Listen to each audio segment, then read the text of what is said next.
Hello and welcome to Clawful Evil, Probable Claws, a show where we discuss Wildbow's sassiest work. I'm your very villainous hostess, Vice Versailles.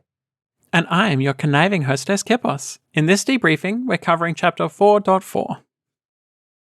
Well, hey, sunshine on a rainy day. Things are going a bit better for Ripley in some terms of the word. A little better. I think definitely I'm looking back at 4.3 now and saying, once again, Ben's best move there for Ripley was bringing in her friends. Because holy fuck, they really... Yeah, like, it's funny, even though, like, the end of this chapter is, like, very clearly them in a lot of danger. We still... I mean, for me as well, I think 4.4, yeah, Ripley's doing better than she was last time. So, yeah, just having her friends around, I think, and letting them advocate for her, and I think we'll get into that a little bit later in our, like, in the notes that we've written down, not our vibes-based discussion. But, like, having them, advocate for her, like, holy shit, so good.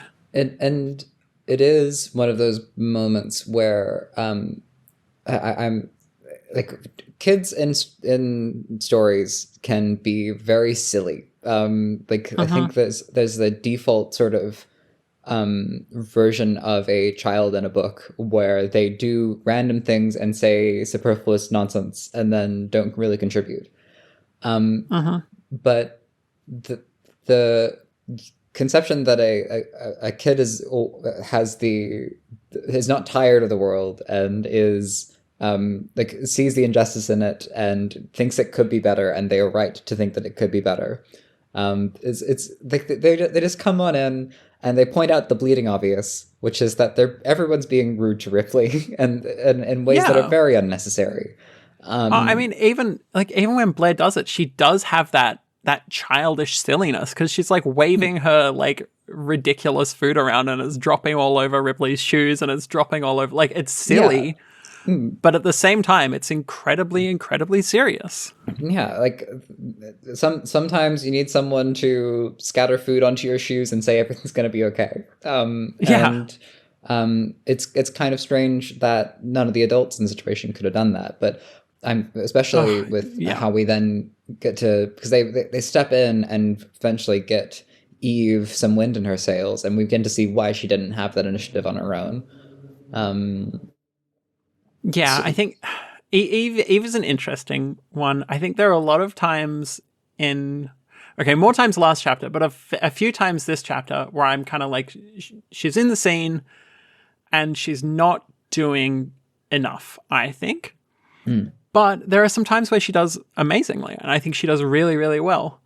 And then at the same time, there is, like, you do kind of have to extend her some grace, because, like, she just pulled an all-nighter, like it mentioned in 4.3 that she had stayed up all night with Ripley. And, like, that's not small potatoes. Like, she's going to be exhausted, like, stressed, worried. She's, as we learn this chapter, she's a person of color, and she's around this cop when not just a cop, but one of these para police, and she's obviously doesn't feel comfortable around him, and she brings that up, and like she's in such a sketchy position at the moment through no fault of her own that I can kind of forgive her for some things. It has retroactively made me forgive her a bit more for the actions in 4.3 when she wasn't taking charge, because she's in much more of a vulnerable position than we realize by being a person of color around a cop, I think there's a rhythm in this arc in particular where a lot of the behavior of people that is against the grain or like very exhausting or painfully incorrect by some measure is justified soon after. Like we then know where they're coming from, which is an inversion of what we've been having previously, where we've been in the heads of the wrong person doing the wrongdoing, and been able to see their good intent turn into bad results. And I, full disclosure, have read 4.5. So I'm going to plainly read what notes we prepared over the course of the week. And I am going to not reveal a single thing about what I do know. Thank you. Because but I am going to hum thoughtfully whenever you say something a bit suspect, Kip. Amazing. Perfect. That's exactly what we need, I think. We need a little bit of hum. It's like, interesting. Wow, that's really what an interesting take. I'm so bold and specific a prediction. Thank you. Anywho, the way. For our chapter summary, in 4.4, while Devon's dad reports to Ben about being followed, public defenders Blair and Devon take up Ripley's case, setting some boundaries for her comfort that actual advocate Eve rubber stamps. After threatening to swirly Ben to suffocation, Ryder contemplates the tidy way to resolve this whole debacle, and Eve contemplates how messy things can get. Natalie antagonizes Devon and Ripley again, and when Ben tries to console her, retracts her consent for being filmed. Devon's dad talks about how much dadding he's done, Eve reveals how little she can do for the team, and everyone flees the best they can, right into the hands of the Cavalcantis, with only Ripley's use of Chekhov's Children in Need phone bringing her other mother to help. So, I mean, yeah, great chapter. I do want to quickly say, I don't think Ben tries to console Natalie. He like walks out of the room and he's like, Jesus Christ, Natalie, what the fuck are you doing? Well, the first thing he does is he says very wisely, stop, which I think, most of us felt deep down in our spine. Yeah, I'm glad someone's saying it, but Jesus. But it's the thing where, for that particular note, as Natalie is, he's just had this talk with Devon, where Devon says, she's going to need to suck it up and parent better because it's affecting Sterling and it's certainly affecting Ripley. And when the two of them talk, Ben tries to carry this message from Devon's dad to Natalie, and she just shuts it down essentially. I don't consent to being filmed in this moment. It's rough. It's a rough chapter. I mean, it's a great chapter, but it's a rough chapter. I do really like that you pulled, because I noticed that it was the Children in Need phone that Ripley called, but having that, of course, it's the Children in Need phone that she's going for because she's a child in need, and I thought that was a really good pull. Because if I may expound on that, please do. One of my favorite things is objects as plain face symbols of what is happening. So Ryder having a Children in Need phone that he hands off to a non-licensed journalist, and which Ripley then retrieves frantically because she's in a peril that the adults have put her in. Very straightforward, sort of the handing off of a institutional burden onto someone who is not qualified, and then the person in need needing to take initiative on their own. As that scene is happening, Ben has just been handed a gun and then gone, I can't hold my camera at the same time because here's a symbol of institutional violence, and here is the symbol of the fifth pillar, journalistic integrity and that high-minded ideal he has of if the truth will reveal and render all things objective. So he can't do both. He can't be that sort of licensed paramilitary, and he can't be a journalist with integrity. And then, as Ripley is going for the phone, Natalie's gets stuck on her jewelry. She can't stop Ripley from getting the phone and calling for help because she is literally stopped by her own self-image. And she does rip the jewelry off to try. Well, because the only way that she could, the obstacle to actually caring for Ripley is who she has imagined Ripley to be, and so the mother that she imagines herself being. Yeah. So like having to literally rip off the jewelry, then the apparel, and like the branding that was so integral to like the teal charity campaign.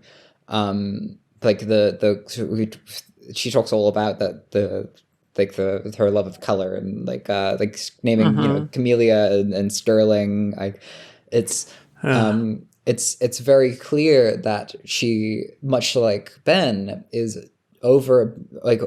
preoccupied with how things look. And so this literal way of that preoccupation getting in the way of actually stopping or getting what she wants, at least, is how Ripley is able to call for help. Yeah. And I adore that from a crafted writing perspective. It is like it makes the things that these objects symbolize, like the roles that these people have, the things that they do with their time, their priorities, move through physical space and be interacted with in physical ways, and it makes them plainly legible. And I adore that. Yeah, it is really good. Yeah, I like it. Yeah, and so this is basically out of nowhere, but as a side note to kind of everything that was just mentioned, community member Megafire this last week put out an essay on Sterling on the subreddit. Yes. So I think you should do yourself a favor if you haven't read it, audience, and go check it out, because it was really, really good. Please do. It is very, very good. I think it's like being raised in the shadows, something along those lines in name. Something along those lines. I mean, it was a fantastic essay, but I think the moment that stood out to me the most from that essay is Megafire pointing out that like Sterling is silver, like he's always going to be second place to Camellia in like Natalie's mind. Like, pain, like awful. Horrible. Like, yeah, really good analysis there. I really liked reading that one. Okay, so getting into our notes properly now, rather than everything else, which has been off the dome. Existing in shadows. I found it. Yes. But yes. Check it out. The first like growing chronologically. Yes, we'll try. Anxiety. Yeah, so like you've got like basically what the chapter is opening on is like Devon's father, like noting that he was like followed in the stairwell, and like how he kind of threw that off, and then Ben goes into maybe the Hearsts have like better control of like the computer systems here and the cameras here than we expected, and I really like that like. You do get like that anxiety of like, oh God, like who is like trying to get towards them? And, we find out it's not Highland, which is cool. That's fine. And so you have, the book is kind of pushing you to this idea that it's probably like, it's not Highland, but, it might be, it might have been the Angel of Death. It could have been Moses. Like it could have been so many people. Could have been any of them really. And yet, kind of as we get closer to the end of the chapter, we're kind of thinking like, shit, like maybe it was just like a Cavalcanti like dude, like, because we don't, we're just in such an interesting perspective at the moment where all we know is like these couple of rooms and we don't know what's happening outside. But like, because we've been in these other characters' heads, like we know Mia would be fucking basically tearing that hospital apart, trying to find like where Ripley is. And we also know that the Cavalcantis will now be like tearing that hospital apart, trying to find where Ripley is to get to Mia. And it's just, yeah, it's really interesting. Like, there's like, you get these like background hints of like what the fuck is happening. And it could be so many things. And we're like completely cut off from the outside world in these couple of rooms in the basement of the hospital. And yeah, I thought it was really cool. It was a great like anxiety beat to start the chapter on, but then also almost a non-anxiety beat, because as an audience, we're not afraid of Mia getting access to Ripley. But obviously, like, we are quite afraid of the Cavalcantis getting access to Ripley because, I mean, she's just been in one hospital basement. We don't need her to go to another one. And by the end of the chapter, they're like darting around the car park. They're trying to find something to climb into. And that tension is just ratcheting up as the format holds. They're trying to have a normal conversation about something important. There's just the creeping sensation that the snare is tightening. And with the cameras, and we don't know which cameras are Mia's and which ones are Davy's, and we don't know which cars that are bugged are Mia's, and we don't know which ones are Davy's, and it's like, oh, terrifying. Like, yeah, genuinely really horrifying. Insightful humming really noise. Thank you. So then we get into this moment, like, again, relatively quickly. There's a fair bit happening at the start of this chapter where, Ben notes that, Natalie said that her and Mia could have been friends. And, like, Natalie said this super recently, Yeah. And then Natalie's just like, no, didn't happen. That was not real. And he's just kind of there, like, floundering, like clearly he's internalized, like, the fact that she's a little bit, like, untethered from reality, and kind of we know he thinks that because of, like, the 15 seconds comment, because he looked into it and found she couldn't possibly have left Camellia in the car for 15 seconds. That's just, the timing just doesn't work. And, like, this other person corroborates it. So he knows that she is, like, somewhat, untethered from the reality of what happens sometimes.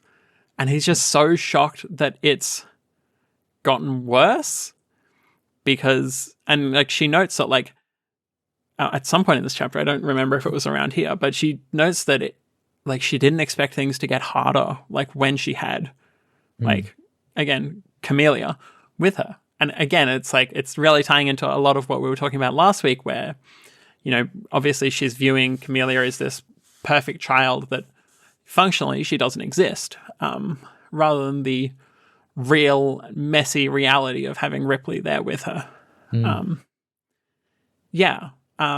Also, it does kind of tie into how much she was kind of, like, bullshitting for the camera in, like, I think it was in 4.1 where she was, Ben brings up, away, what if... Made us seem very reasonable. But at the time we were thinking, is Ben feeding her lines? That was I could have forgiven, like, I can forgive her if she's, like, if she was mentally ill or a cycle of abuse. But the thing is, like, within that, Ben is so shocked that someone would dare to suggest something that was blatantly on camera. The opposite, suggest the opposite. And he's so shocked that he immediately allows it. Because the emotions are too hot to handle. The consequences of confronting it now would be very distracting from the arc of the conversation as planned.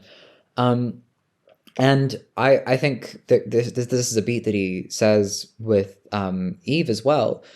He really believes what he's saying. He really believes in what he's doing. He does, yeah.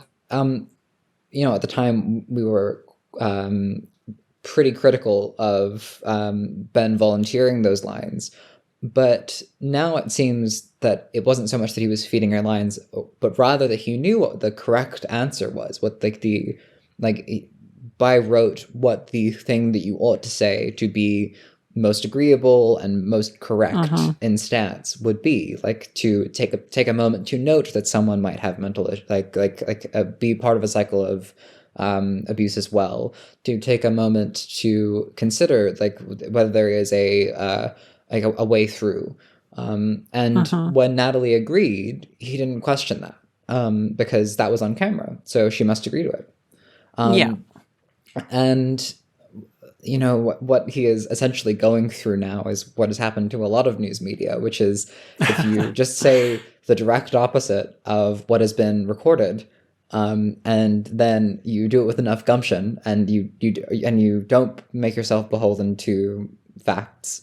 There is enough sheer difficulty in engaging with that you just kind of get your way. And Ben isn't equipped to push back against that because he's only equipped to compose the facts. And he's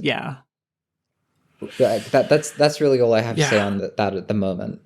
Just that Natalie is able to browbeat him.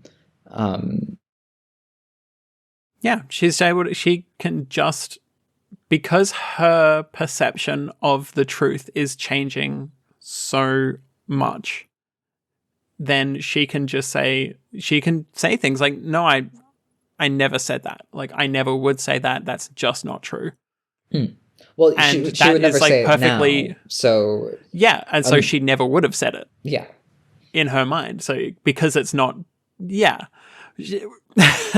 Like...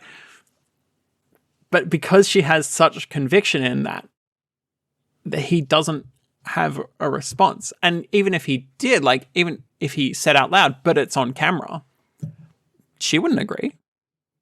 She would say he's lying. Yeah, within that. Or he's editing it. She could simply say, I don't consent to use that footage. Yeah, exactly. Like... Which is, when the conversation that you brought up was the very same one where he is saying, this is not what you had in mind for Ripley. This is, you had, like you didn't expect things to get worse. Like, that's not what we were talking about. That is the recording that she asks him not to use because it just doesn't look good. It's a bad look. Yeah, it would be ripping off Natalie's jewelry. So here we are. Okay, and now I do want to pull out this beat because, so this chapter has some really great moments of just like, so there's a shitload of heavy stuff in this chapter. Not as much as last week, thank God. Last week, I think a double of 4.3 would have probably put a lot of people into the fucking ground. Because last week was harrowing. But we still have some heavy moments. But we have some great moments of like Sterling taking his sandwich, which is just plain, and it looked like ham, mayo, and little else, and Ben cringing internally. It's just a great moment to remind us that Ben is not a white dude. A Benito Jamie. Benito Jamie. The thing is, when I read this initially, I was put in the mind of it's like, congrats, little guy, you're plain. or like, congrats, little guy, you've waited all this time, now you get nothing. But the main thing that I settled on was that, a very plain meal for a very plain palate. If you're a kid that has been like raised by someone who is a germaphobe or is like agoraphobic or any of the difficulties that might lead someone to being very protective of their kid and like very anti-risk. There's things that does to your development. Like, for example, if you don't let a kid just eat dirt sometimes, they do end up needing to be a bit of a germaphobe because their immune system is not strong enough to put up with, for example, eating some dirt. So the insight that I got here was Sterling is like has been like being raised in a like padded walls environment, where like obviously we've talked about how Natalie has not necessarily been equipped to give Sterling like direct attention a lot of the time. We've heard like from him about how he's good at playing by himself, frankly, for all of this, go read Megafire's essay.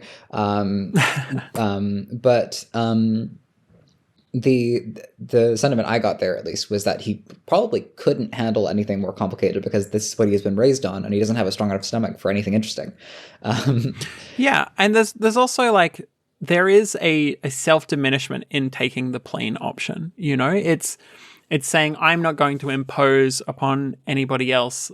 I'm not going to be a bother. Just get me the plain thing because it doesn't matter what I get as long as I get something that is out of the way and it is not offensive to anyone and it is not difficult for anyone, just a nothing.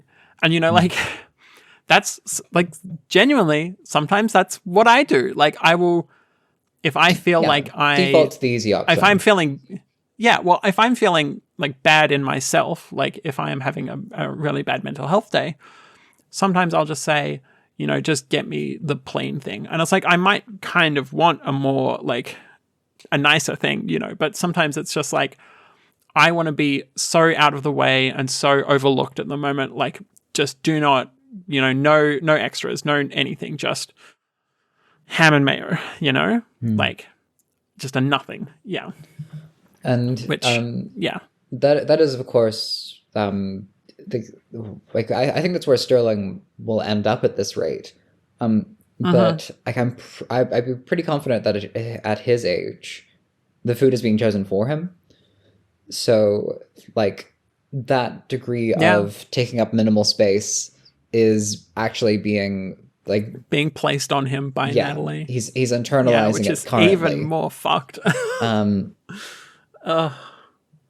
There's multiple different ways you can read this moment, which I really do enjoy. Like how many different takes you can pull from just this kid getting a sandwich. Yeah, Ben. But the funniest one is that he's just white. He's just like, really, ham and mayo. That's all. Come on.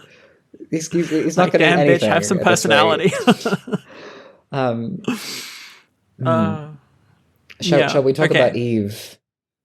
Yes, so we're starting to get into the Eve discourse. I will say that this first one, I kind of hate Eve in this first one here. So this is where Blair and Devon are making an argument for why they should call Ripley Ripley. And so then Eve chimes in and says, I think the best thing to do for Ripley's sake is to use the name she wants. First of all, no notes on that sentence. Chef's kiss. Perfect. 10 out of 10. I love it. Thank you very much, Eve. You nailed it. And then she keeps on going, at least in the short term. Fuck you, Eve.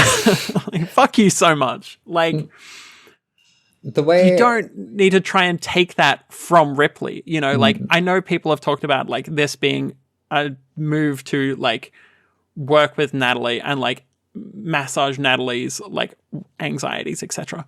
But I don't care that much about Natalie. Like this child is like desperately saying like use my name, like don't dead name me, use my fucking name. And like finally the one adult in the situation that is supposed to be there to advocate for her says, okay, we'll use your name, but only for the moment, at least for the short term. Like just don't include that sentence, like and there's this thing that has been happening throughout this sequence, starting really all the way up to when Ripley is picked up by Ben and Natalie, which is that every time anything happens to do with Ripley's name, to do with Ripley's being raised, Natalie has a full entire body reaction. She has an incredibly visceral response every time. It is visible, and she is hurt. So what I think is like most likely is that the professional on staff saying to Natalie, you have to respect someone else's wishes about the name that you don't like, got another reaction, and between the name she wants, at least in the short term, Natalie had another big old body flinch, because I'm pretty sure that's like every conversation.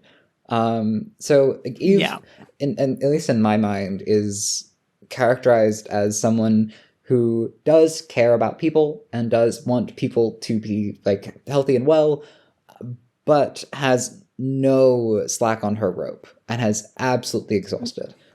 So like getting I do have some grace for Eve by the strong personalities in the room, I think is inevitable. Yeah, look, okay, so obviously we're both trans. Being trans almost always, not actually always, funnily enough, but almost always involves like changing your name. So if I was in a hospital situation and I was clearly incredibly, incredibly distressed, and, people were making an argument for why people should call me my name, not my dead name, and if an advocate, ostensibly someone who is advocating for me, says, "Oh, we'll use her name," like it's probably for the best to use her name that she wants you to use, at least in the short term. Like, I would be gutted. I would be like fucking destroyed. To hear that, at least in the short term. Like, do better. Like, advocate for me. Don't just advocate for me for the next 10 minutes. Like, tell this person who is going to be my fucking guardian that it would be for the best to use my name, not the name that she wishes I had. Like, it's like, yeah, this moment was just like, I had a visceral response, like the at least in the short term is genuinely, to me, like, it's a disgusting comment that can only lead to like negatives in the longer term. And I hate it. I really, like, I'm sorry. I hate it. I know Eve's doing her best, but in this case, her best wasn't good enough. And I think that that also ties into, Devon's dad saying, some like, sometimes your best isn't like good enough. And in that case, like, you need to step up. You need to do better. And yeah, Eve needed to do better in this. Like, that sentence, at least in the short term, I think is the most disgusting sentence that she has said in this arc. And I would agree that the amount of damage that's going to do to an 11-year-old is substantially more significant than the amount of peace it's going to win from the adult. Yeah, because the thing is that, Natalie is going to take that and she's going to say, okay, well, at least in the short term. So as soon as we're out of like this car chase or whatever. I'm going to fixate on getting my way later. Yeah, exactly. Whereas if Eve had said, just listen to, like, use the name that she wants and didn't include in the short term, then yeah, okay, Natalie might still have, okay, let's be honest, Natalie would have still tried to fixate on getting her way later. But like, at least Ripley could know, oh, this person was in my camp. This person had my back. Yeah. And I have a positive memory of her because she was trying to help me and she was trying to make sure that my quote unquote mother was using my name. But now it's like, okay, like, this person was just trying to keep the peace. Like, this person was working with my quote unquote mother to, like, worry about her mental health and doesn't give a fuck about what I think, Yeah, okay. I just lots of strong emotions about that one sentence. And that sentence made me lose a lot of respect for Eve. And she gains it back later, but I lost a lot in that moment because Jesus fucking Christ. And then also that, I think I'm slightly in ranting mode here, but then that also ties into fucking Ben, and where the first like time here that he calls Ripley in his internal monologue is after fucking Eve says it, because he calls her Camellia in his internal monologue after Blair says, call her Ripley. She wants to be called Ripley. That is what's going to be good for her. That is what's going to be healthy for her. And he just doesn't internalize that at all. And it's only when Eve, this authority figure, Eve doesn't even make an argument. She just repeats Devon's argument that it's safer. She rubber stamps it. Yeah, and that's all that Ben needs to be able to fucking respect this 11-year-old. Ah! But that is, if there's any critique of Ben that I think is most easily leveled, it's how he is behaving around people's jobs. Like, since it's Eve's job to represent Ripley, he immediately listens when she says something about what Ripley needs. And in the same way, he sort of just concurs with Ryder wherever Ryder is moving along, and has a very accommodating stance to some of the much darker edges for what Ryder's job is. And I believe Natalie goes in the same place in his head. It's like, well, her job is trying to get her kid back. Her job is to mother Ripley. It's all of this operates very neatly within his own job, which is, he believes, just to report the objective truth. It's just that the objective truth only gets decided by people who are authorities, not people who might be right. Dare I say, the kids who love and know Ripley and understand her needs. But, not Ripley herself, of course, not the vulnerable people that he's ostensibly doing this for. Yeah, certainly not the person in question. People in charge, yes.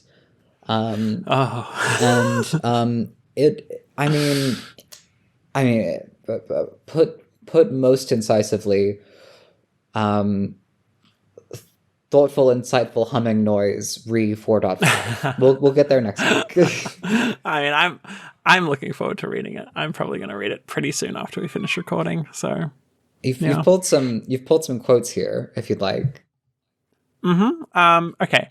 So we get into, again, we're still talking about Eve here because this discussion is like very intense and it's very good. And also it is very funny because you have Blair spilling food literally everywhere every second sentence, or like she's when hungry. She gets slight pushback. She's so hungry. When she gets pushback, she like flops over the table and sighs dramatically, and that's so relatable. I love being dramatic as well. So we've got a great quote from Blair here, where it's like, Mia, it's not fair when it's one-sided and she's not here to defend herself or explain, and it's not fair to Ripley either to have to listen to it. And so Eve says, that's complicated, but I think it's reasonable if it's not a topic of discussion in front of Ripley. And it's like, bam, like, again, fucking nailed it, Eve. Like, thank you. Perfect. 10 out of 10.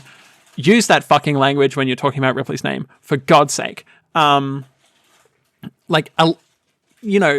she's not pussyfooting around. She's not like mincing her words. She's not saying, until the current situation is dealt with, maybe don't talk about Mia in front of Ripley. She's just like, don't talk shit about Mia in front of Ripley at all. Like, it's reasonable if it's not a topic of discussion in front of Ripley.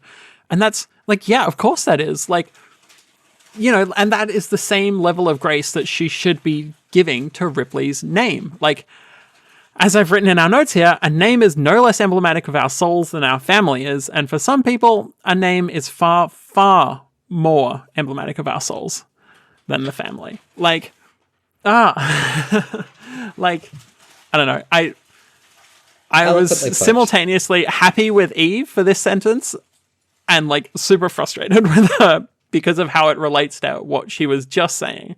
Because it shows that a pretty reasonable response to all of this is righteous anger.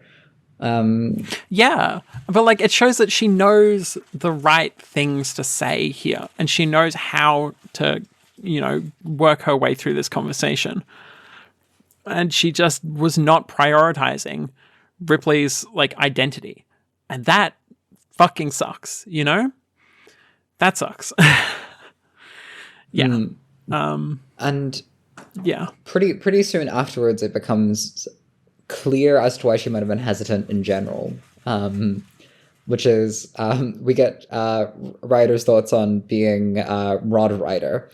Yeah. Okay. So I genuinely, on my first read through, I did not clock Rod Ryder, and it was only when they went into the like side room to discuss it that I was like, oh, Rod Ryder, that's great.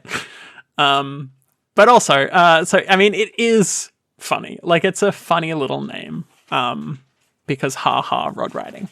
But like the fact that immediately upon leaving that main discussion, and they've just emphasized like, Blair, hurry up, you don't fuck around. We need to get Ripley out of here as soon as possible. That's our number one priority, is fast, speed, let's go. And then they leave that room, and Ryder the first priority of the armed soldier is you called me a name that could be interpreted queerly. He's so schoolyard bully about it. Who is in their like 20s, 30s maybe, like who is a contemporary with people who have full on jobs and is going around threatening swirlies, threatening swirlies and then murder by swirlies, it's just letting you know, my friend, I will kill you. If I will drown you if you make that mistake. I will literally kill you. And maybe that is getting through. maybe that is getting through to Ben about the importance of names. Some people feel very strongly about things. Yeah, Jesus Christ. But yeah, like the is threats very of violence. strange. Yeah, like the threat of violence and murder, like at any hint of being seen in a non-heterosexual way. And I will get on my soapbox for a moment and say, men can be straight and be quote unquote rod riders. Okay, so just get that out there. You know, I is Pride Month. shout out from the hilltops.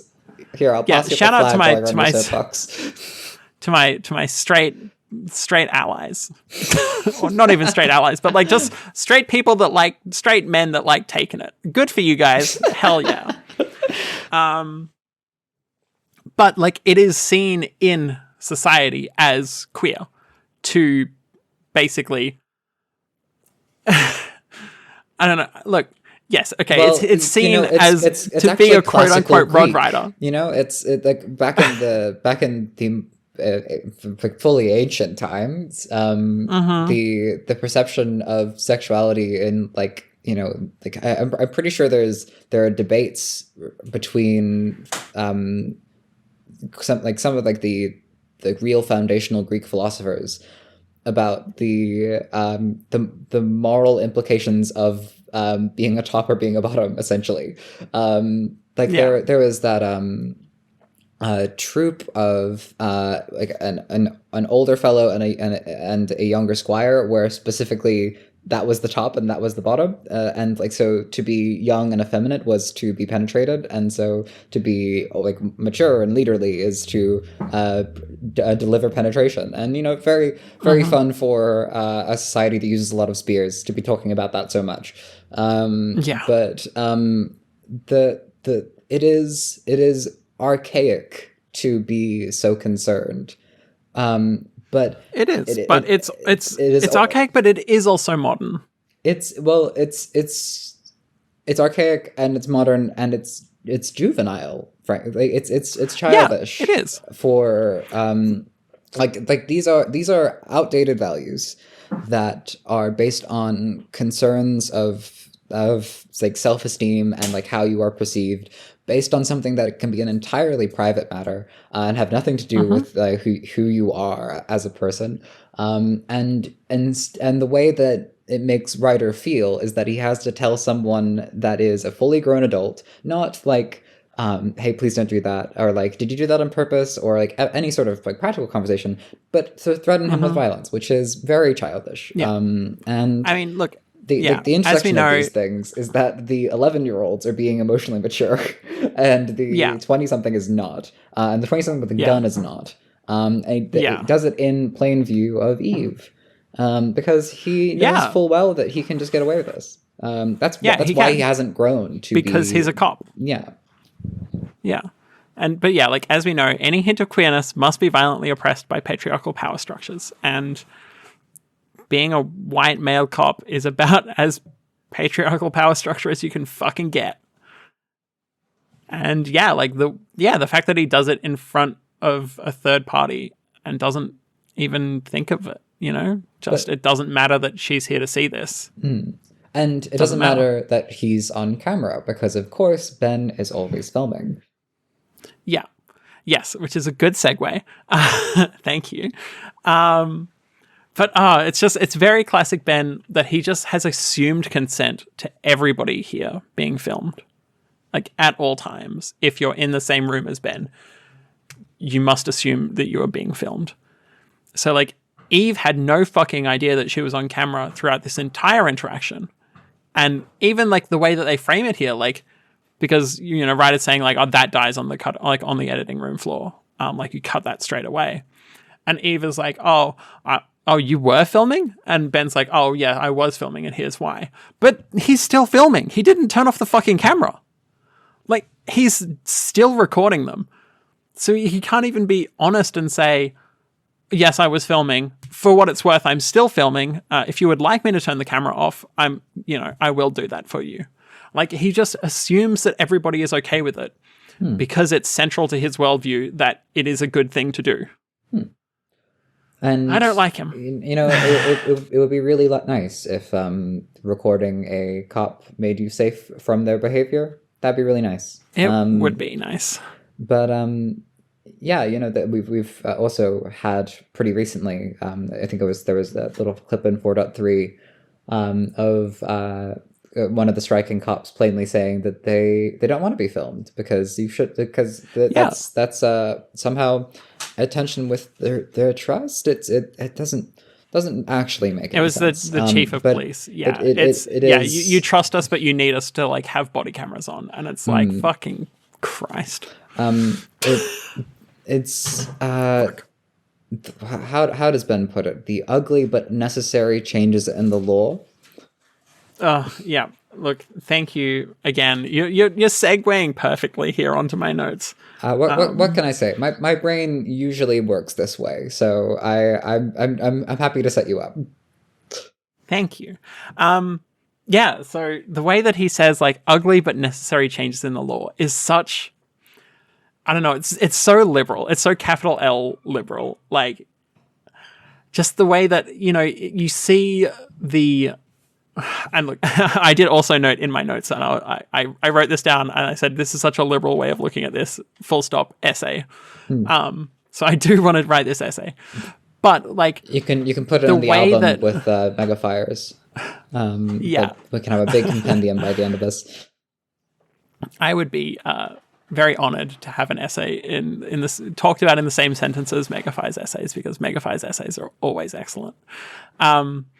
But yeah, like the way that he's framing what is clearly like a corruption and a degradation and a slow, or not even that fucking slow, to be honest, like the decline of society as, well, it's ugly, but it's probably necessary, is like you are agreeing that the things that are happening here are bad, but you are so fucking obsessed with keeping the status quo and staying in line, like in step with what the power structures say, that it's ugly, but it's probably necessary to keep the peace. Like it's so liberal. It's interesting. It's an interesting way of disengaging with the situation where maybe if it is ugly, the law shouldn't change to allow it. Yeah, if it's so ugly, maybe it's not necessary.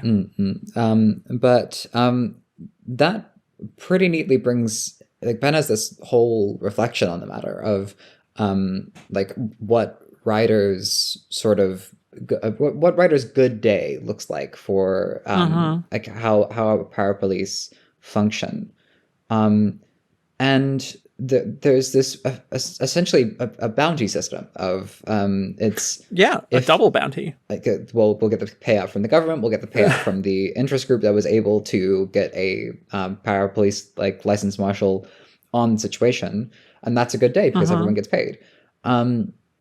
And this is a perverse incentive problem. You call it like the cobra catching or rat tail problem. Like you can look at the British occupation of India. You can look at the Hanoi rat massacre. If you tell people that you will give them money if they provide you evidence of you having done something for them, sometimes they will be incentivized to make that thing happen more so that they can provide you more evidence. That is like breeding rats so you can chop off more rat tails, like breeding cobras so you can bring more cobras in. And in this case, there's the mention of illegal immigration,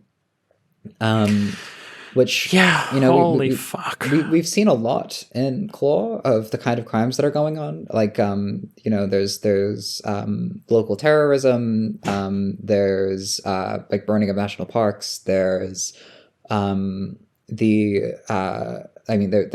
kidnappings, but there's also gang corruption reaching into the police force, and the focus is illegal immigration, which is an interesting choice of priority.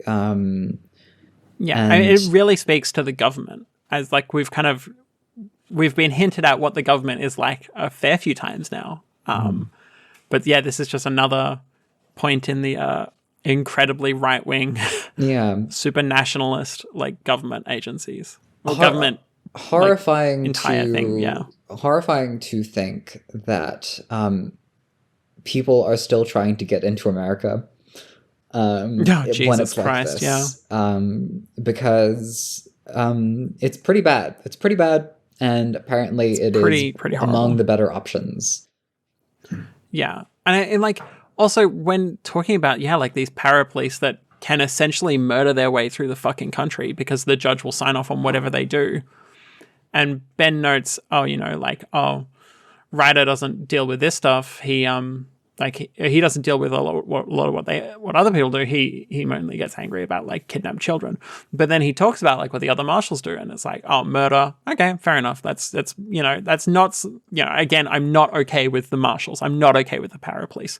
But if you are drawing your gun about a murder case, that kind of feels somewhat reasonable because there is a reasonable like chance that you might be murdered. The person is killed before. It's reasonable to assume that that violence, like that they are armed and prepared to do violence. And again, it's not good that they like can just kill these people that are potentially murderers and get away with it. But you can kind of see how A leads to B. About how going after a murderer means you are more likely to pull out your gun. Which does also kind of the same with like drugs, but then also with illegal immigration.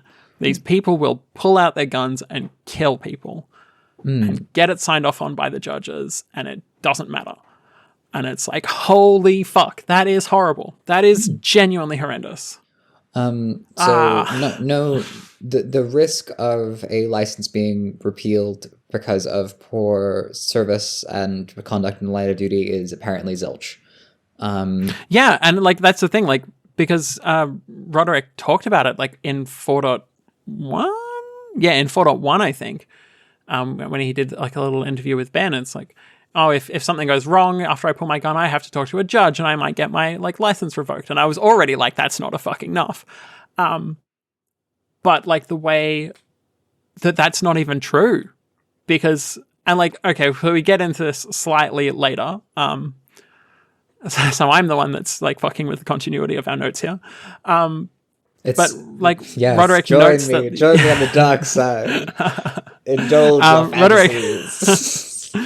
Like he notes that the judge is super lenient with him, so it's always been bullshit. Like he has always been able to just pull his fucking gun, and that's horrible. Like the way that he feels so free to potentially kill people without, and knowing he's going to have very little, if any, consequences, but probably zero consequences because of his like close ties with this judge, is like, holy shit. Like it's so horrible. Fuck Roderick. Well, and I guess speaking of, I'll segue my fucking self, unless you wanted to say something about that. No, I was going to segue. Okay, cool. So like, talking about the tidy way that this all like resolves, and it being, not by the courts, Roderick saying, like the tidy way would be if they died. And Ben says, I would like the chance to interview her. And then he doesn't say, which we can't do if that happens. Like he doesn't care, Well, like it's like this. He puts it. I think it's as much that the only way that he thinks he can get through to Ryder is if there is a contrary need. Yeah, but like it's also his internal. Like he doesn't internally say, "Oh damn, he's so gung ho to kill someone." He internally is like, we can't interview her if she dies. Like, where's the maybe she's mentally ill or in a cycle of abuse like thing from earlier? Like, I mean, okay, she did, yeah. There is some grace here. Traps in her house that did kill people, which our bodies. So she does seem to be like a hyper competent criminal machine. So fair enough in that regard, a little bit, but still, like his only objection to someone being killed is I can't interview her if she's killed. It sort of fits into that Which, job matrices like angle of seeing it, where yeah, it's like, well, if you do your job that way, I can't do my job this way. Well, can't you have and I some professional hate it. respect for the way that we conduct ourselves, as opposed to I hate maybe it. a shoot on site resolution coming from a person with no oversight is a slippery slope if it's not already the Man, bottom of mate, the if it's not already the bottom of the ditch. I think we're in Claw. We're probably pretty close to the bottom of that ditch. When we may already be digging underneath the ditch to get right down to the bottom of this slippery slope. Good news, we've brought shovels. Yeah. Yeah, and then so also they're discussing. Eve is discussing about whether she should appear in this documentary, and he gives his spiel, and it's a good little not spiel, and it's a good spiel, right? Like it's genuinely a pretty good one. And she says, "And you need my face and voice for that?" And it's like, fucking thank you, Eve. Like, thank you for giving him pushback. Nobody else has at any point in time. And she's right. No, he doesn't need her face and voice for like this story about Ripley and Natalie. It would just make a better story. Like that's it. Like it's not necessary. It doesn't help with his stated goals of like stopping people like Mia. Well, It's not just even good stopping cinema. people like Mia, stopping Mia, you know? It's just to make his editing make it a prettier film.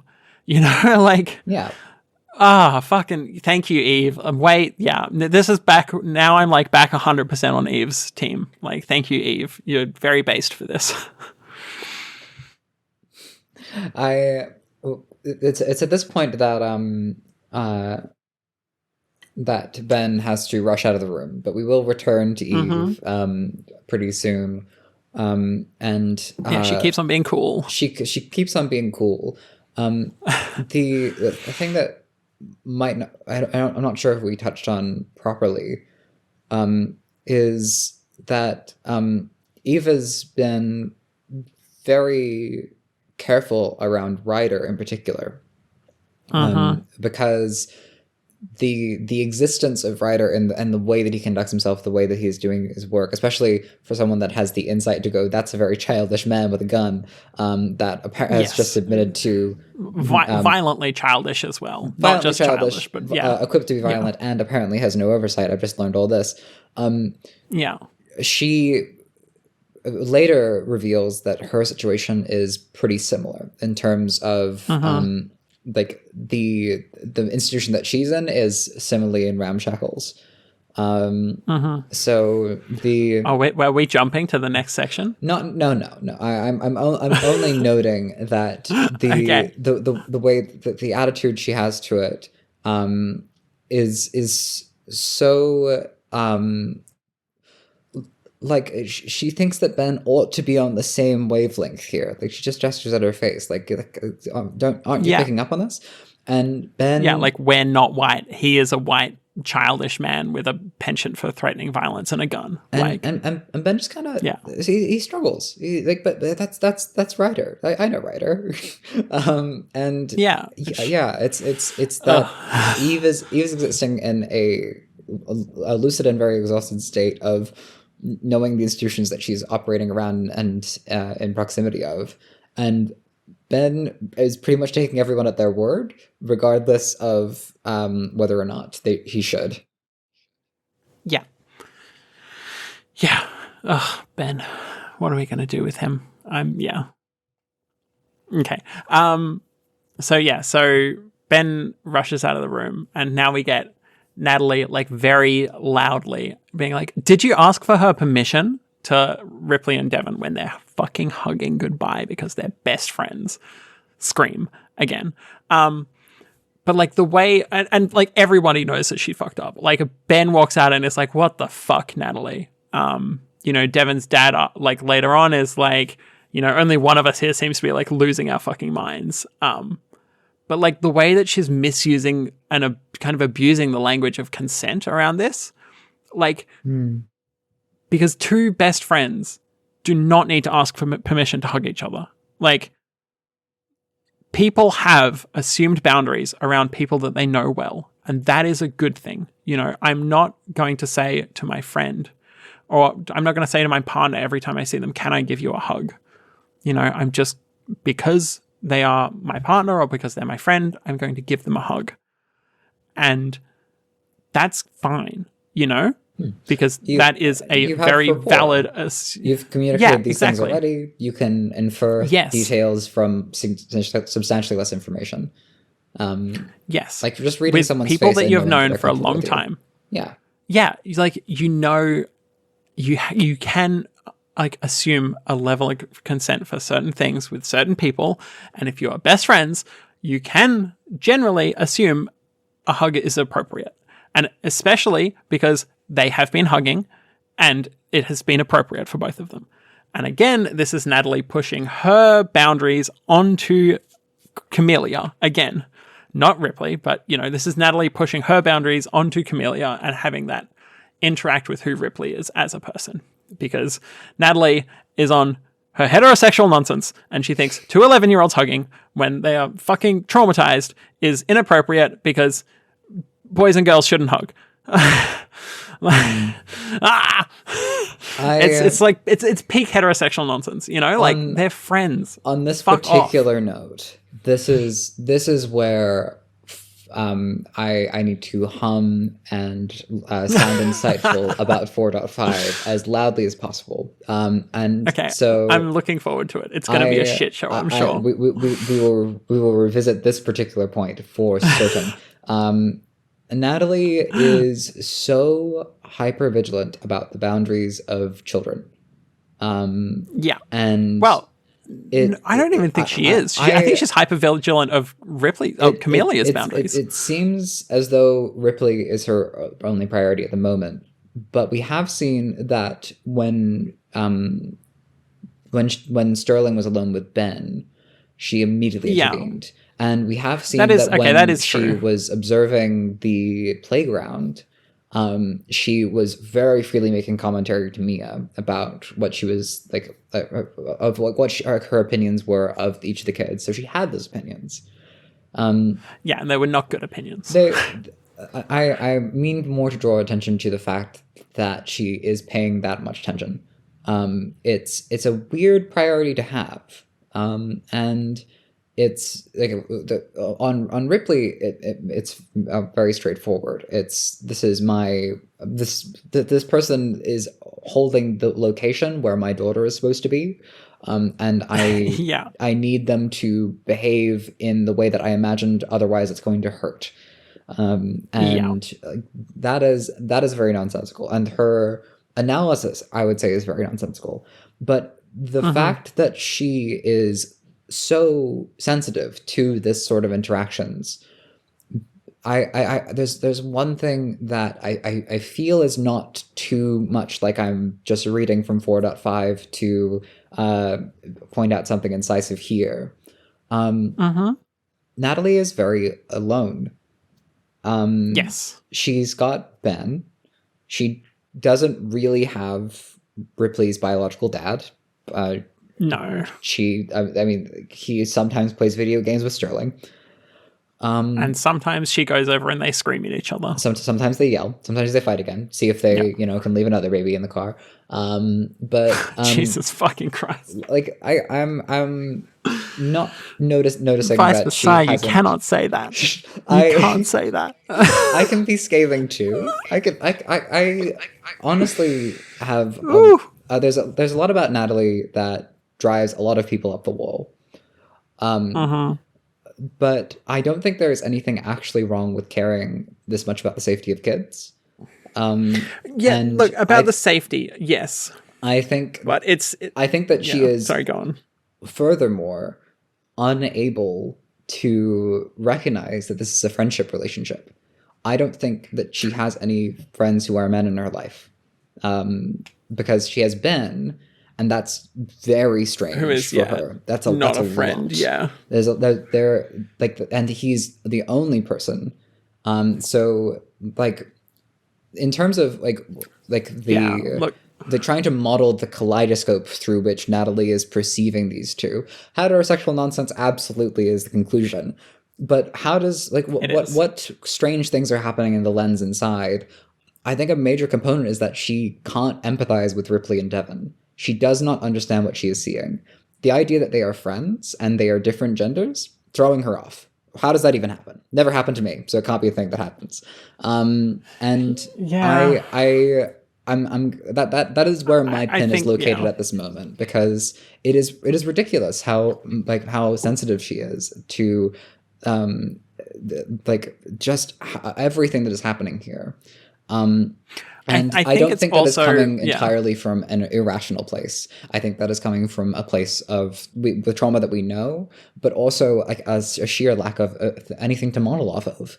I'm big on giving this Yeah. woman grace, because I think she is bad in a way I know that you are. people can become bad in a very straightforward way. Like watching her spiral out, and the ways in which, like, she has those full body injuries every time someone is like talking about Ripley as she exists. The fact of Ripley's existence is a problem to her. That is, I mean, it is itself a tragedy, that someone Yeah. would get to that point. Yeah. So It is. that is my take on the heterosexual nonsense. And look, I think I am actually going to jump around a little in the notes here because it is so Because heavily it's related just here. so satisfying. You get to draw, you get to Um, synthesize your no, no, analysis. You get to, yes, join no. me. Integrated So, notes. in the talk with Devon's dad, when he says that's hard to carry, about her, about her having lost her daughter for 11 years. And then, but she needs to fucking carry it anyway. Her kids need her to. And this is a part where, yeah, she is struggling and she is suffering.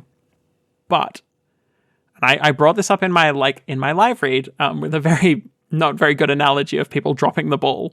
But when you place yourself as the bottom line net, basically, that everything has to pass through, and you fuck up, then that fuck up is falling onto the people that you are trying to protect. And that's literally just how that works. Because she has placed herself with Sterling and now with Ripley as the sole arbiter of everything. When she fucks up, which she does a lot, and that's not her fault that she fucks up a lot in a lot of ways, but she specifically has not gone out of her way to build like a community around herself. Like, she's estranged from her ex. Okay, fair enough. But she goes to her mum's every now and then, as like Sterling notes, and they smoke and like complain about things. She doesn't try and build community and build connection with other people. Mm. And then that means that when she fucks up, like, that fuck up falls directly onto her children. And she has not tried to build a way in which there are other people there to help. And she has not tried to build community. And she has not tried to find people that can help her and want to be around her and be able to help her with her kids. And like, it's Ben is what she has, but they both know he's in a very precarious position. Position. I don't know how I fucked up that. Being like loosely kind of hired by her. Like, if your safety net is your maid that you hired, you don't have like a safety net for your kids, like, and like, yeah, like she is in the position where she does not have good models of these things. But really the reason for that is that she has not tried to build community, and she has not tried to find help from her parents or have friends or anything. She has unfortunately let her trauma consume her life, and she is making that not everybody else's problem. Sorry, she's not making that everybody else's problem. She's making that her children's problem, and she's fucking them up, and that hurts. Like, the fact that she has, gone out of her way to not build community, basically. Like, she, and she kind of tried with Mia and stuff, but like, she specifically only went to talk to the people that might have kidnapped her children. And it's like, what the fuck? Like, you're not trying to build community there. You're just, yeah, I don't even know. Like, fucking hell, like, yeah. So I think you can extend some grace to Natalie by the situation she's in, but at the same time, when she is fucking up, which is because of the situation she's put herself in, is because she doesn't try and get help from her mum or whatever. Or as far as we know, she doesn't try and get help from her mum. Like, she doesn't leave Sterling at her mum's, for example. But like, because of all of this, it all falls onto the head of Ripley and Sterling, and they both suffer for it. I've got a real curveball for you. Something that's gonna really throw you off. It's insightful hum. Oh, for fuck's sake! Well, okay, there's not much I can really do about an insightful fucking hum. I'm so sorry. I have the best possible rebuttal. Interesting. Yes, we will return to this. Okay, I guess we will return to this. I really like the comparison that you've written out here between how Natalie feels about Ripley and Camellia and how Ben is feeling about the documentary. Thank you for the segue. So Ben notes that like a story that ends with the reunion being covered by a text scroll was not the story he wanted to tell. And it's like, there's like a few notes I have here. So like, we always know that he's coming into this with like somewhat of an editorial mindset. Like, he has editing on the mind, even from the first chapter. But knowing like that, just like Natalie, he's like, there is a story in here that I want to tell. There is the story here which I want to grow and mold and have it become. And actually, it's all going to hell. Like, it's not what I thought it would be. And it's just with Natalie, how Natalie has this like very constructed idea of how Camellia is going to be, and she's really struggling with seeing that Ripley is her own fucking human being. And now that is having this knock-on effect with Ben, where he wants this story, like he has this idea of this story that he wants to tell. And Natalie is kind of fucking it up in a lot of ways because she is not dealing with her... Natalie is fucking up his story because she is not dealing with the fact that the thing that she thought her child would be is not what her child is. I thought it was a fun analogy to... I don't know about it, fun. It's kind of... a certain definition of depressing. Fun. Yeah. I really liked, kind of linking the two of them in that moment, like being able to see that, okay, yeah, the story that Ben wants to tell is kind of burning down around him. And the fact that, Natalie is like being very willing to like rip away like consent to being filmed and stuff really, fucks with the idea of like how he's created this story in his mind. Yeah. Okay. So now I have a fun one.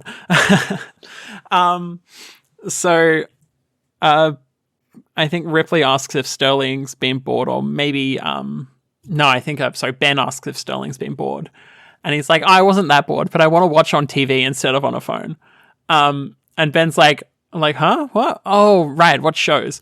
Like in his internal monologue. And then he's like, yeah, hopefully soon. I don't know. I'm just tinfoiling this. Like, my man did not say shows. I don't know what he's been watching on that phone, but I don't trust it. Not with master elite hacker Mia around.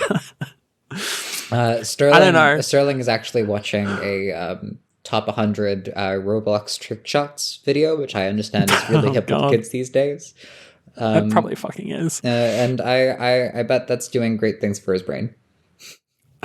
Probably. But I don't know. Like, I don't know what this is that he's talking about watching. It's probably this random bullshit on YouTube or WoobTube. I'm sure it's called in Clawverse because Wildboy likes his WoobTube. But I don't know. It's probably nothing. I'm flagging it as a tinfoil moment just in case I'm right, okay? Because if I'm right, everyone's minds are going to be blown. Because I'm so clever. I'm so tempted to hit you with the insightful foreshadowing hum, as though there were anything to talk about when there isn't. Yeah. I certainly don't know, but yeah, a place to watch. Watch shows even. Yeah, exactly. Shows, or maybe not shows. Gads. You wouldn't dare suggest. Right, and there's this moment. So because we did just talk about like Devon's stepfather and like the chat with him, but there's this moment like really right at the start of that conversation where he says, "Are we doing a good thing?" And then Ben's like, "I'd like to think we are." Like, God, fuck, dude, you can't even say yes. You can't even be confident that the thing that you've done here is good. You know, like that. And considering what we know he thinks of Mia is like this crazy lady who's filled her house with traps and seems to be like working against like this local gang that's working with the government. And he can't even say, yeah, absolutely, that bitch was crazy. You know, like he can't say, yeah, she was clearly like putting her kids in danger. He just says, I'd like to think that we're doing the right thing. Like when the choice is between like Mia in his mind and Natalie, and he can't even say yes. Like, Jesus Christ, dude. Like, that is so damning of your entire philosophy, of your entire life, of everything you've done for like the last couple of years with finding Ripley. Like, Jesus Christ, How do you feel about it? Pretty tepid. Yeah, like, kind of mid, you know, that we rescued this kid from her kidnappers that are like clearly extremely violent and blew up a school, like blew up a building in a school. Like, yeah, like that was all pretty bad. But I mean, look at what Natalie's doing right now. Like, she's clearly traumatizing this child for life. And it's like, oh yeah, I don't know. It's brutal. It's a lot of things. Okay, so we talked about this sentence because we skipped around in our notes like freaks. I can't believe so. Then we get back to freak I'm calling myself a freak for it as well. So yes, join me in the trenches. And we both deserve it. So then we get back to this talk with Eve when we when he's asking about therapy for Natalie, which, Jesus Christ, yes, obviously should have been happening for years. And he's like, he knows that she won't do it for her or for Ripley or for Sterling. And so he's asking, is there a way to mandate it through family services? It might streamline things. And she's just like, she seems shocked, like that he doesn't know. Like, she's like, there's no infrastructure, like, at all. And she is shocked that he's so clueless for someone who's like an investigative reporter, and he's specifically looking like at families. He's looking at this stuff, and he just doesn't understand the system. And it just feels so damning of what he's like, that he still kind of believes in the system and how much it's working when he doesn't even kind of understand what it's like. He's clearly not looked into it. And for someone who's looking into like families and, you know, children that have been kidnapped, you'd think you would look into this shit, you know, and be like, oh, okay, there's a 2-year backlog for even seeing the family court, you know? Like, I don't know. This was another moment that felt extremely damning for Ben, that he just didn't know. It's... Yeah. Oh. The way that she puts this, there's this word she uses at the very end. A fine line of drawing attention to the issues without broadcasting to the worst of the worst. The guard posts are functionally unmanned. And we'll get into Ben's reply to that at the very end. But it's interesting that Eve is aware of that, because we know that Mia knows that the guard posts are unmanned. That's how she got in work at a hospital. She's uses this like hollowed out infrastructure for the work that she does in her criminal enterprise. And slips things through the cracks, and but like if the cracks are ravines, if Yeah. the gap in the guard post is that there are no guards, so we are keeping on literally anyone that will work, let alone someone that we should hire or is qualified. Like there was an essence to Mia's grasp of what was going on, the degree of paranoia that she was using. Early on, talking about her work, talking about how she has manufactured Ripley and Tears birth certificates and such, where she made it sound like the opposition was significant, like what she was doing here was kind of challenging. And we have here multiple harsh contrasts. For one, someone whose blinders are just as strong, but is working with entirely different sort of camera. Ben, who just like her, it has unlike her, giving faith in her opposition, essentially, like imagining that, within her worldview, she says everyone is tired, everyone is stupid, anyone who's brilliant will be bogged down in the thick of it. And then works back from that to say, I am being hunted by the most qualified person in the world, and I must behave as though I am, I need to sabotage that person. When Ben, just the same, has faith that that person exists and that the institution isn't made of stupid people that are tired, but rather people that are competent and are to be trusted with the authority that they wield. And then across from these two, you have Natalie, who, when the truth needs to be changed, will change it for her own safety. And Ryder, who is not beholden to the truth because he will get away with that whatever he wishes. And both of these characters could benefit in the same way from talking to Eve. Like, if Mia says, like, I need to do this, that, the other to, like, bulletproof my system, Eve would say, who's firing on your bulletproof system? Like, there's no one looking out for these kids. It's an independent venture that has led anyone to your door. And what would she say to Ben? Who are you working for? There is no institution. There is no infrastructure. The halls of the hospital are like the doors are clanging in the wind as the air just flows through their empty holes.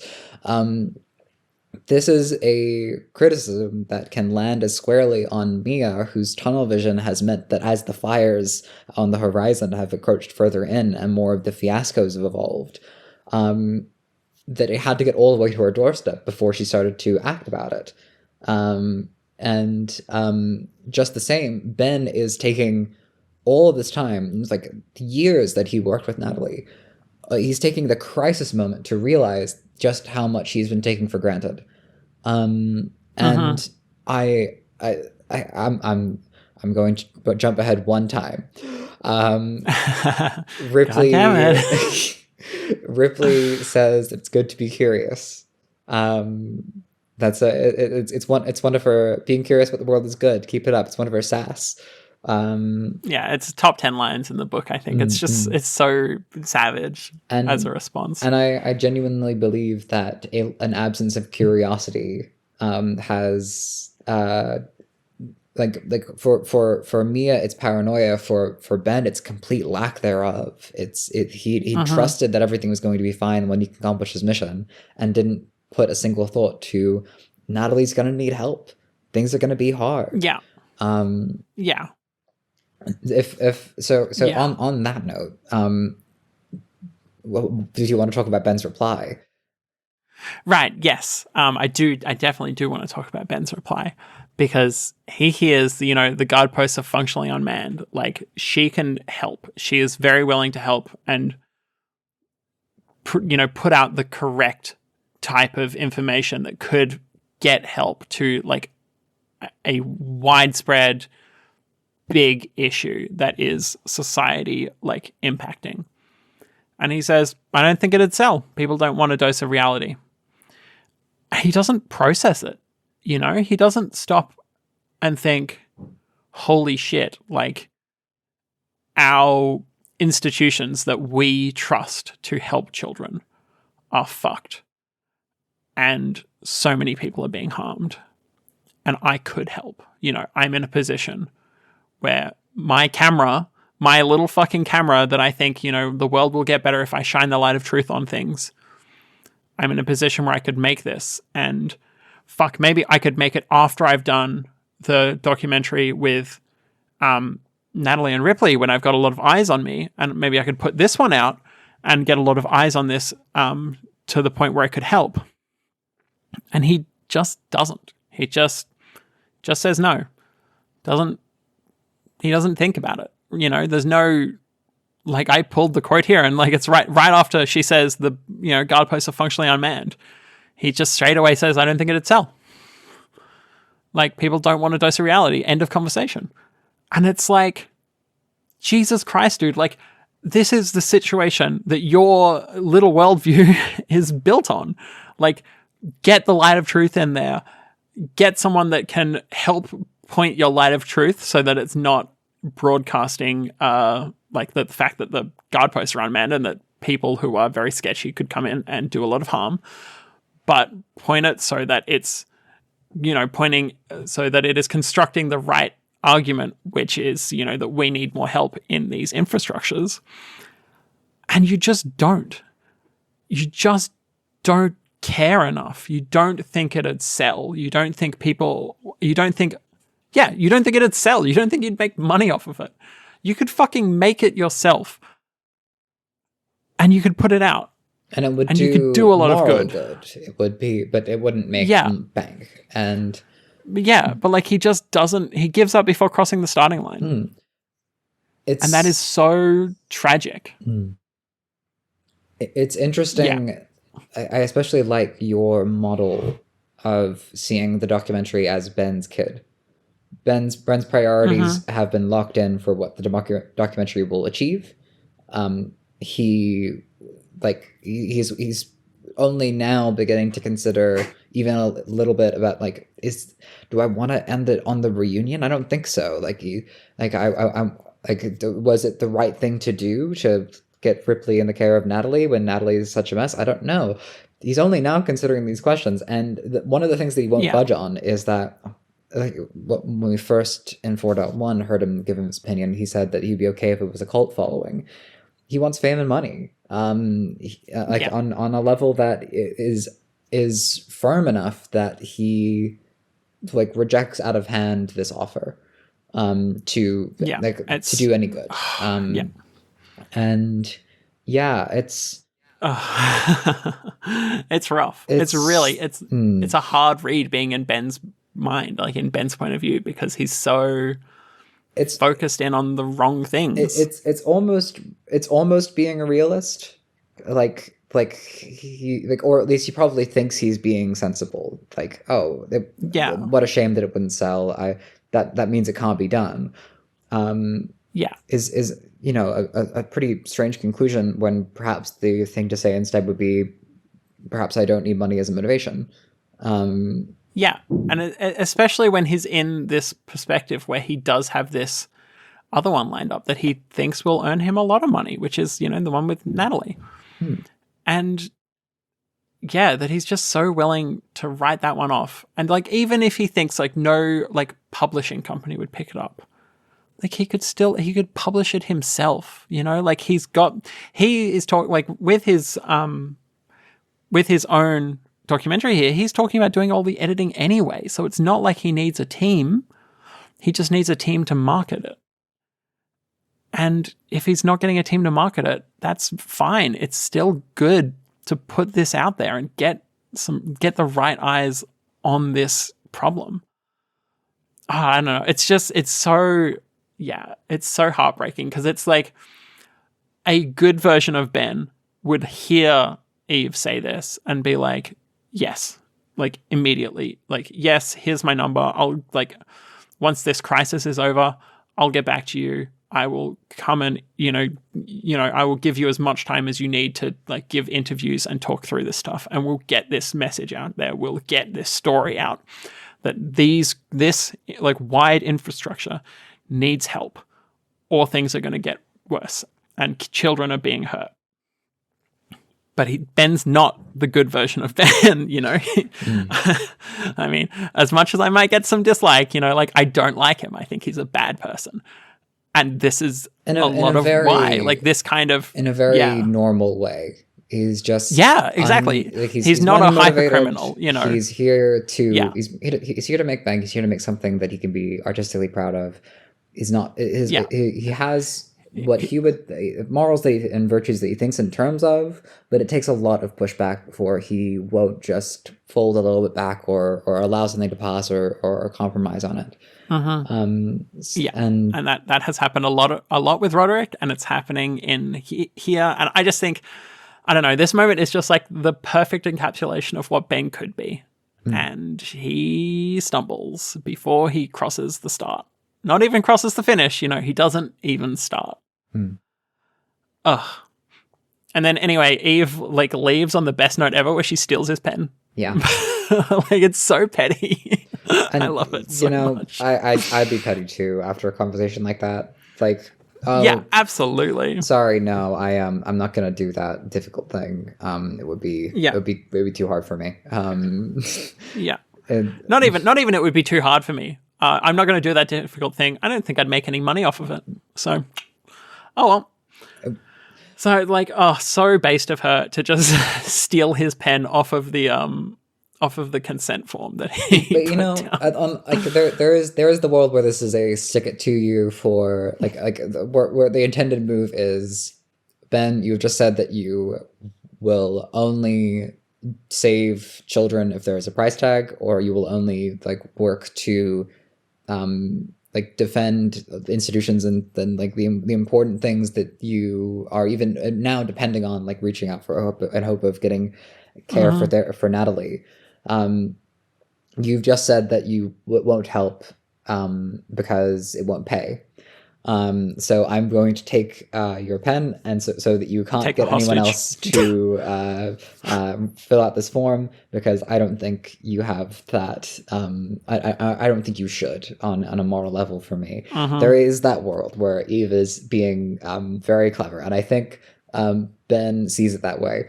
I just want to entertain the possibility that she picked up the pen and went, "Ooh, pen," and then put it away into her coat and then forgot that she had it because she's so tired. Hell yeah. She's been working so hard. And like honestly, has Eve had lunch yet? Did she see that plain ham and mayo sandwich and go, please anything? If she's not getting paid no, for she's all not this white. overtime, I'm not sure if she's eaten anything. And like you know, maybe she has what's it called? That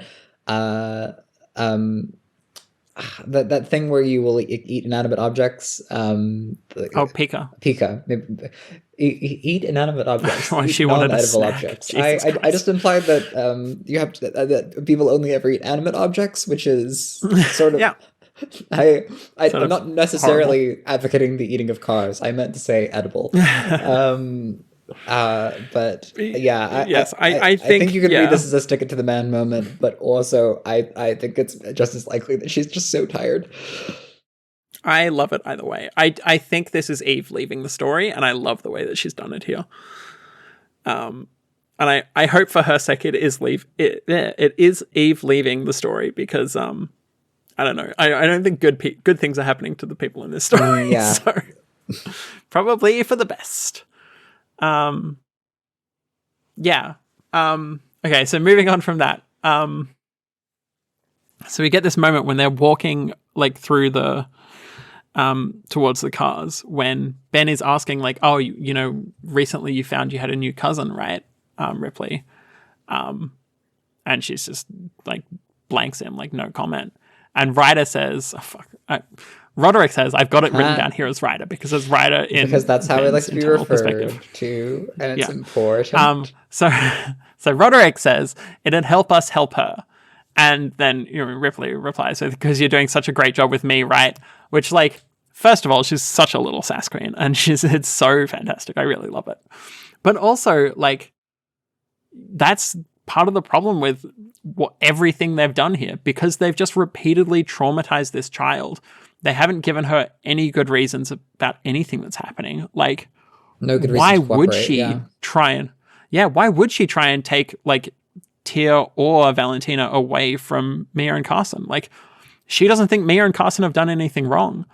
She thinks Natalie has done a million things wrong, and Natalie is just trying to like kidnap her and abuse her.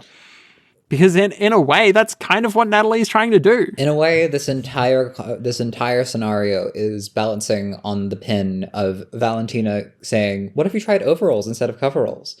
Where Natalie has gone, "You must wear these dresses, I insist."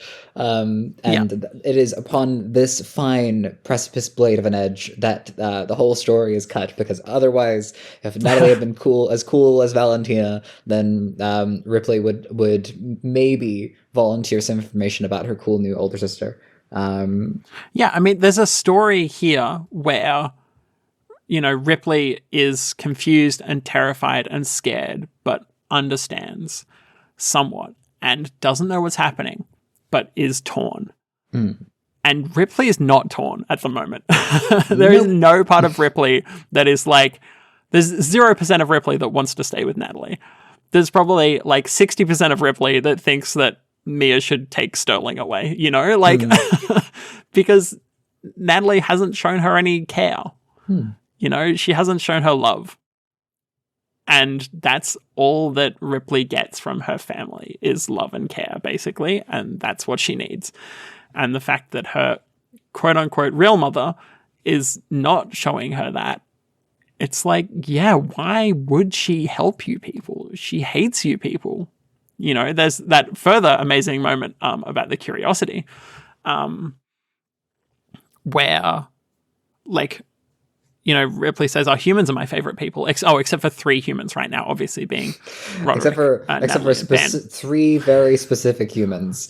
Yeah, and it's like, yeah, like she hates you guys. Why would she help you at all? You know? Yeah.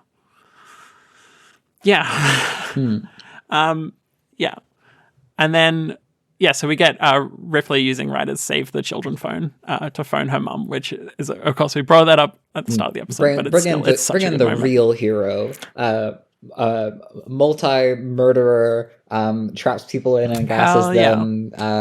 It's significantly better than the torsoer guy, Mia Hurst. Here to, like an absolute hero, deprioritize her own needs to try and get people out of a dangerous situation. And naturally, Natalie needs to take a pot shot here, but that's because that's how bad she's doing. Yes, that is very indicative of just how out of everything Natalie is, and it hurt. Yeah, like Jesus Christ, Natalie. Like it's damning of her mental state at the moment. Yeah. Your child is being pursued by the worst kind of people. But your focus on the person on the phone's diction is higher priority. Just insane. But yeah, a very unlikely team up. I'm seriously thinking that this is the most odd couple team that we've ever seen. It's pretty odd. Mia doing a lot of work as just the voice on the phone throughout all of these last few arcs, and like that was how she was addressed for quite a while for Valentina, as she was trying to like work with her. I was about to say summons contacts. Yes, and even now, willing to make a hard phone call. I hope this team up is long and fruitful, insightful humming noise. I'm sure it's fucking hype as hell next chapter. I'm so keen. Okay. So you have some notes here. Is there any here that you want to jump into? I have some notes here on just my notes here are direct pulled quotes. We leave kids with foster parents who wouldn't have given license to you 10 years ago because the alternative is nothing. We have starkly racist, sexist, addicted, and barely functional workers still on the job because we're so undermanned. Ben leaned into the doorframe, taking that in. So no, Mr. Jamie, I can't appeal to a judge to help get Natalie Teal and her kids family court mandated therapy. I've given this 12 hours of my time, and I'll be working 12 hours late, unpaid overtime to catch up. We keep up a facade because the alternative is dangerous. God, you have to feel for her in this moment. I mean, I really do hope that that's when Eve left the story, because if a lot of the people here are being a big sort of complicated, where like Mia has done horrible things, and while she's doing horrible things is being a very devoted mother, and Natalie has had horrible things happen to her, and as a consequence of them is just putting more pain out into the world. And all of that's complicated. Eve is not complicated. Eve is a person that is spent and is trying to do the right thing and does not have the resources to do so. And that's really heartbreaking. So to start our bold and specific predictions, I concur that Eve is going to stick out of this, stay out of here. We do not need to see her again. I think her single affect, her purpose has been served. I want that for her, mostly so that she could be okay. Because if she's not on screen, that doesn't mean she doesn't get torsoed, and it means that no one just doesn't get caught in a crossfire. And I wouldn't have it any other way. Yeah. Okay. Right. So our BS predictions. Do you want to go first for our proper BS? So again, I just want to reiterate that these are our notes from earlier in the week. From Mia's perspective, Ripley is being held by the Cavalcantis via the turned police guards on staff. Her backdoor access to the hospital systems has given her a full picture of the allegiances at play, and is basically a silent standoff of people who want to kidnap Ripley. I know things now, so I can't say things now. Because that's one of the great challenges of waking up in a nice, comfortable bed on a Sunday morning on a long weekend and being happy and making breakfast for a dear friend. And then seeing that there's a new chapter out, I'm being super excited. Just normal human things that happen to everybody, and really I shouldn't be judged for. And I was good, and I didn't read the new chapter. So anyway, here's my completely accurate prediction that's not at all BS. Okay, so Mia was actually super confused at the end of this chapter. They're not actually being followed by the Cavalcantis. It's just a big coincidence. It's just like a big black car. However, the person who was driving behind them will drive past and think they're kidnapping a child and call the police.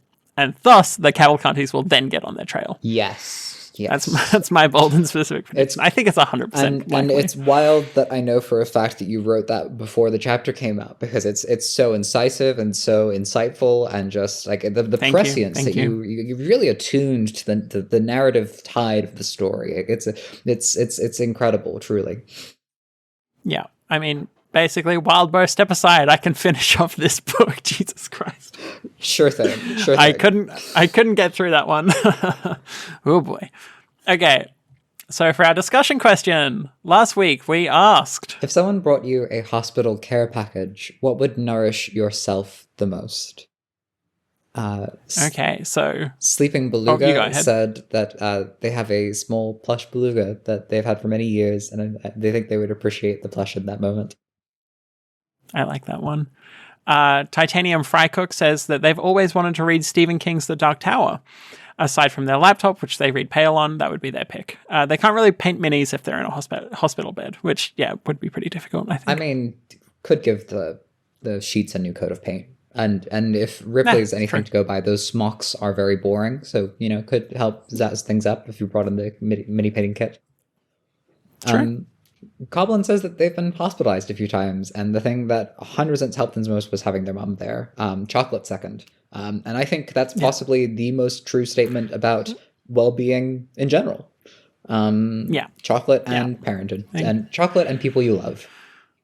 Yeah. So 40i2 says for a long time the answer would be books, but these days they read most stuff on their phone, which makes sense. So there'd be no need for books. Some comfort food, they guess. Speaking of comfort food, only a sandwich, which is remarkably verbose for only a sandwich, said one, if somehow they could have their cat Alice, aka Meowless, that'd potentially get me through the whole ordeal. Having a guitar and sheet music would be a great outlet for stress, and learning new music is useful for taking a break from anxiety. And 3, of course, I wish more of my friends were huggers, but even if they just came in and told me that my day-to-day responsibilities were covered, I think that would release every endorphin in my body. Yeah, I think that's a really good answer. Yeah. Tisara What says they should be able to answer this easily because they've been in hospital like 4 times in the last 2 months. I'm sorry to hear that. All for the same thing, which they can't really help them with, but they're always told they should go back to a hospital, which frustrating. So in their care package, they would appreciate fancy dark chocolate-coated stem ginger biscuits, their laptop, a tangible affirmation of care from friends and quasi-friends, slides from the short course classes they probably missed while in hospital, a pillow for while they're trying to sleep on those bastard hospital chairs, a phone charger because they absolutely forgot to bring theirs, a book that they probably won't read but will make them feel better, a pack of Wotsits because sometimes you just need to eat orange dusted cardboard, and some kind of cute mammal, non-human, to distract them. So this is less of a care package and more of a care supply depot. But I Yes. I see that this is the kind of list that you would assemble when you are actually going to use the list. Yes. So very thorough. Normal Non-Eldritch Guy said an easy-to-read fantasy series in paperback. Something I haven't read, doesn't need to be great, but it does have to pull me through it. A long cabled phone charger so I can flop around on the bed to my heart's desire. A visit from a friend or 2 with time for some hugs, and a bucket of gummy bears. If I'm well enough for something more active, a laptop so I can plan D&D campaigns. Yeah, I think all of these answers were really good. Yeah. I'm really heartened by how many replies we got because it was just people being sweet. I don't know if we're going to have the same response from this week's DQ. Probably not. It was really hard to think of one this week. I think you came up with a real banger. But Thank you. For myself, I have a license to be corny. If my dear friend appeared with a book, I would be very well. I can't imagine even the most dire of injuries would matter nearly so much. We're almost through Jane Austen's Persuasion, and I am really, really excited to get it done because that means that we can get into the rest of Jane Austen. Hell yeah.